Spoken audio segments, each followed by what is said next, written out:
Hello, hello, sweet honeybees. This is kind of difficult. I don't even really know where to begin because I guess I'm just kind of in shock because of how quickly everything happened over the last 32 hours, really. My brother-in-law died this morning. I didn't get to make it to the hospital in time. It just happened really fast. Yesterday morning, I was at a lake house finishing up a little vacation with him and my sister. I had just fallen asleep, slept maybe an hour and a half when I woke up and I had this feeling that something wasn't right in the house. And then my sister ran down the stairs and told me that he had fallen and she needed help getting him up. So I went to go help her, and he had a big gash on his head. He had a doctor's appointment later on in the day, so she took him to that. Didn't get an ambulance or take him to the hospital for the gash in his head because he's been dealing with liver failure, and when doctors see him, they didn't really want to work on him anyway. He only had a couple of places where he could go and actually receive care due to the state of his liver. Well, he ended up, by midday yesterday, he ended up in the Vanderbilt critical care unit.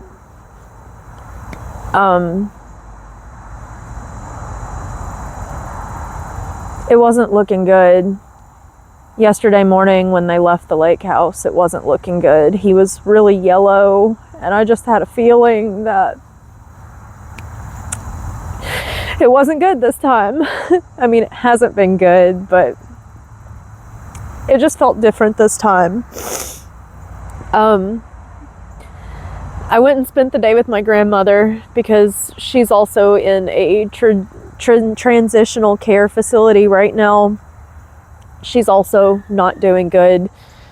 And then I left around sunset.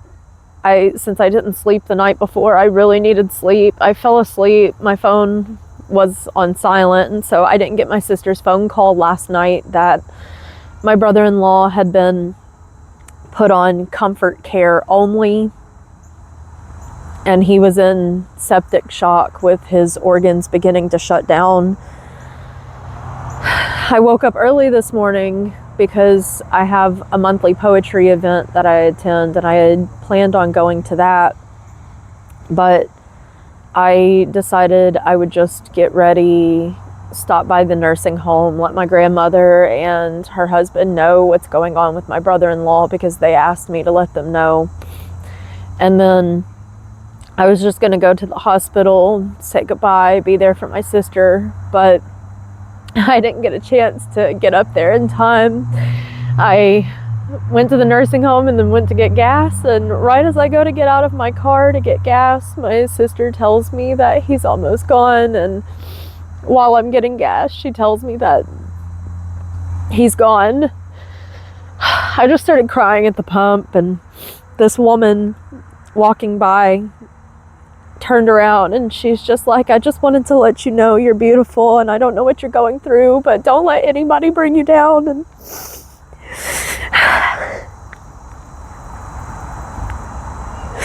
the last 3 years of my life have been so challenging. My life in general has been extremely challenging, but the last 3 years in particular have been extremely challenging. Everyone around me is dying. My entire support system, familial support system, is dying. I lost my mom. If you've been paying attention to anything I've posted, you've known how challenging that has been. Since her death was brutal, and there has been a lot of aftermath on that side of the family since. I lost my grandfather that year as well, my last grandfather. And then the very next year, I lost my maternal grandmother. So I had 3 deaths within a year and a half, from February of 2022 up until July of 2023. And then my brother-in-law got really, really sick again last year around, I think it was July or August, and then here we are. He died today. My paternal grandmother isn't doing too well. She's not eating very much. She doesn't really move too much. She spends a lot of time sleeping. So I really don't know how much time she has left either. And it's just been a lot. A whole lot. On top of just the abuse that I've been processing from my childhood. The abuse and theft taking place in my mom's side of the family. Nearly losing my house twice, which now I'm in the process of, if you've been paying attention, getting rid of everything so I can start living in my SUV. Partly because I want to be nomadic, but also partly because I can't afford to live any other way right now. And I'm just tired of being a burden on other people.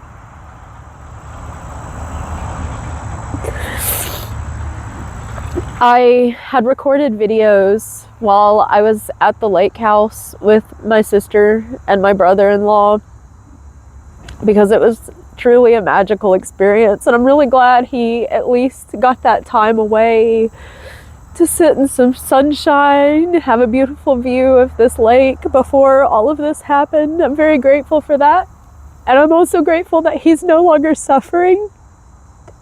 But it doesn't make it any easier, you know.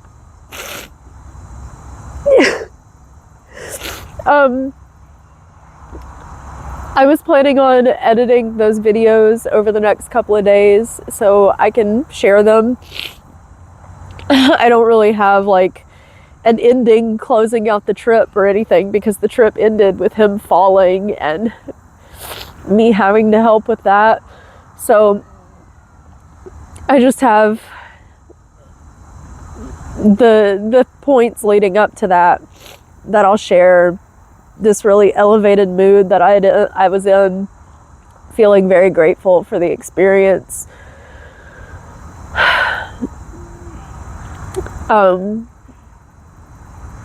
was also wanting to work on a specific podcast episode over the next couple of days, but with all of this happening, I've been having other ideas in my head, because I'm trying to alchemize pain that I'm experiencing into my life, into my creative process. Yeah. It's kind of hard to think right now. I just wanted to share what I'm going through. I've been reading a book about the value of vulnerability in an often unkind world. So it's just inspiring me to be more open about my life and the things that I'm carrying and that I'm dealing with. I'll talk about that book a little bit in my video about the lake vacation, and some of the magical things that happened.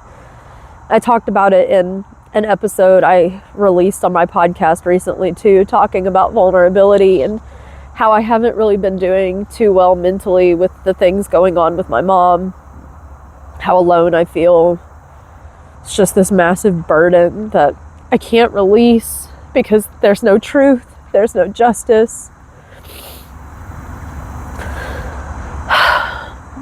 I just wanted to record this video, just kind of give a little update, ask for some positive energy to be sent my way, some love, prayers for my sister and her 2 children as they go through this process. You know, my sister worked really hard to advocate for my brother-in-law to receive a new liver, and he just got added to the transplant list too late.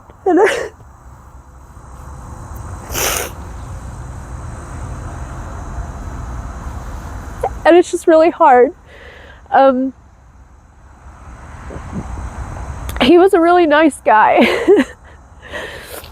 Over the last couple of years, he's kind of become a shell of the person he used to be, but I like to think about who he was before all of these health problems. He liked to laugh. He was really goofy. He loved cars. He loved antiques.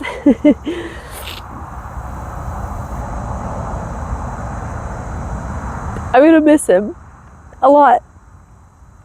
He deserved better, but again, I'm just grateful he's no longer suffering. Well, thanks for watching. Thanks for listening. If you're here, thanks for making it this far.